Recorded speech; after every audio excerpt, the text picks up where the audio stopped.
Assalamualaikum warahmatullahi wabarakatuh. Baik, di sini saya akan sedikit membahas materi yang telah dibahas pada minggu lalu. Yang pertama yaitu materi tentang mengembangkan ide dan fokus topik. Menentukan fokus topik. Topik merupakan bagian kalimat yang diutamakan dari beberapa hal yang dikontrakan dalam sebuah tulisan.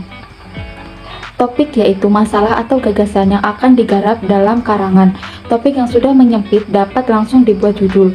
Juga harus dirumuskan dengan jelas, singkat, relevan dengan isi tulisan, tetapi tidak perlu provokatif. Mengembangkan ide topik karya ilmiah. Mengembangkan topik yaitu dengan brainstorming atau curahan gagasan dengan teknik mengembangkan dan mengumpulkan ide-ide atau konsep yang berkaitan dengan topik. Mengembangkan topik juga dapat dilakukan dengan beberapa cara, yaitu yang pertama, mencari aspek yang terkait pada topik, yang kedua, mencari arti yang berhubungan dengan topik, perubahan kata dasar, istilah ilmiah dan sebagainya, dan yang terakhir yaitu mencari arti atau lebih sempit dari topik. Selanjutnya yaitu materi tentang penempatan strategi penelusuran informasi. Pengertian informasi dan penelusuran informasi. Informasi merupakan istilah yang mengacu pada temu balik dokumen atau sumber data dari fakta yang dimiliki unit informasi atau perpustakaan. Sedangkan penelusuran informasi merupakan bagian dari sebuah proses temuan kembali informasi yang dilakukan untuk memenuhi kebutuhan pemakaian akan informasi yang dibutuhkan dengan bantuan sebagai alat penelusuran dan temu kembali informasi yang dimiliki perpustakaan atau unit informasi. Tujuan strategi penelusuran dan akses informasi.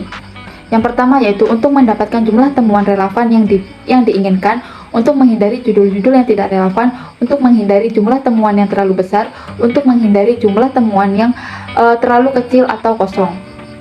Adapun langkah-langkah penelusuran informasi, yang pertama yaitu 1.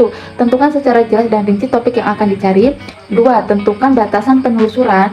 3. Tentukan sasaran atau alat penelusuran yang sesuai. 4. Lakukan penelusuran sesuai dengan berpedoman pada hasil langkah 1-4. Yang kelima yaitu bila informasi yang diinginkan tidak ditemukan, segera tanyakan kepada pustakawan. Dan yang terakhir yaitu tipe penelusuran informasi. Tipe penelusuran informasi ada beberapa, yaitu yang pertama, telusuri dokumen. Yang kedua, telusuri informasi. Telusuri dokumen yaitu penelusuran dimulai dengan identifikasi dokumen dan atau sumber baru, dari sini dihasilkan informasi aktual. Kalau telusuran informasi yaitu penelusuran dimulai dengan informasi yang diperoleh dari bank data, kumpulan data atau perorangan. Adapun cara untuk menentukan kata kunci ideal untuk penelusuran informasi dapat dilakukan dengan cara berikut. Yang pertama yaitu membuat daftar kata dengan pedoman pada garis besar penelitian atau outline. Yang kedua, mencari padanan kata atau sinonim. Yang ketiga, memilih kata-kata kunci yang paling relevan. Dan yang keempat yaitu menulis kata kunci dengan huruf kecil. Cara melakukan penelusuran informasi, yang pertama yaitu dengan cara penelusuran dengan frase. Yang kedua, penelusuran dengan logika boolean, dan yang ketiga yaitu penelusuran dengan kombinasi. Selanjutnya yaitu materi tentang literatur review. Literatur review atau tinjauan pustaka ini merupakan bentuk tulisan terencana dan terperinci mengenai pandangan tentang suatu penelitian yang telah dilakukan terhadap penelitian lain yang sedang atau yang akan dilakukan. Tujuan literatur review yaitu yang pertama, untuk mendapatkan landasan teori yang bisa mendukung pemecahan masalah yang sedang diteliti. Yang kedua, untuk mendapatkan gambaran yang berkenaan dengan apa yang sudah pernah dikerjakan orang lain sebelumnya. Yang ketiga, untuk membentuk sebuah karangan teoritis untuk topik atau bidang penelitian.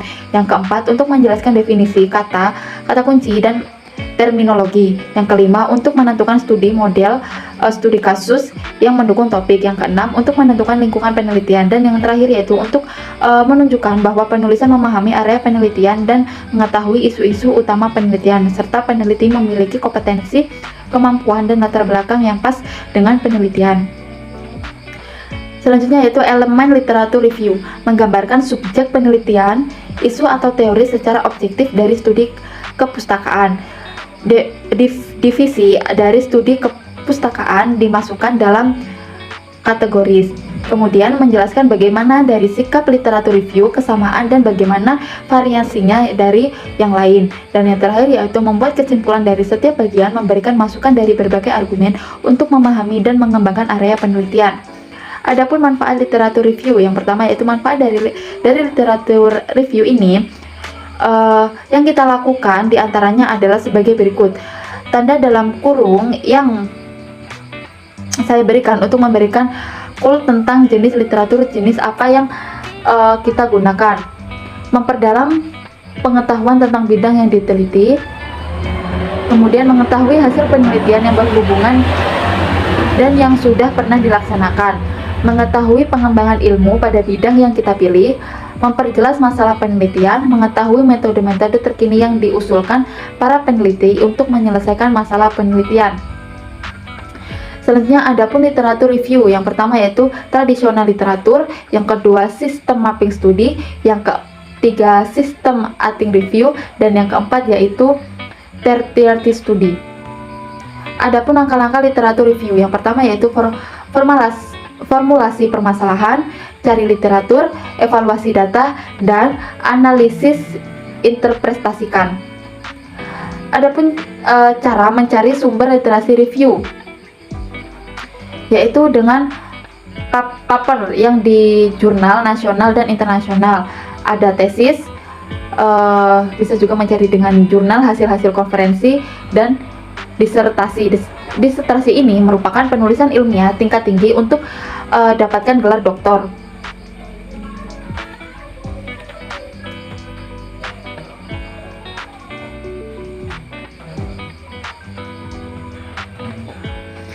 Materi selanjutnya yaitu tentang mengembangkan outline artikel ilmiah. Pembuatan outline, yang pertama yaitu menulis pada hakikatnya adalah mengungkapkan ide dan gagasan ke dalam wujud bahasa tertulis. Ide, gagasan, atau materi yang ada di pikiran banyak sekali, baik yang sudah siap diungkapkan maupun yang masih berupa kelebatan pikiran yang harus dikembangkan. Yang ketiga, agar dapat diungkapkan dengan sistematis, logis, dan dengan bahasa yang benar, semua harus ditata, disistematiskan, dan dipersiapkan dengan baik.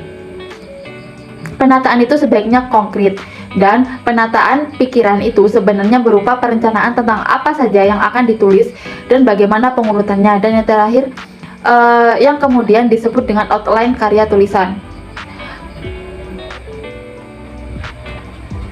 Langkah-langkah pembuatan outline. Yang pertama yaitu tulis judul, tulis semua topik, biarkan semua subtopik atau ide itu bermunculan begitu saja. Setelah semua subtopik ide diungkapkan, cermatilah satu persatu berdasarkan cakupan dan urutan. Selanjutnya, cakupan dimaksudkan sebagai satu subtopik dan subtopik. Kemudian, satu subjudul dengan subjudul-judul yang mendukungnya, urutkan tiap subjudul dan subjudul ke dalam pengurutan yang menunjukkan alur pemikiran yang logis kronologis. Dan yang terakhir yaitu urutkan subjudul langsung mendukung judul dan subjudul mendukung langsung subjudul.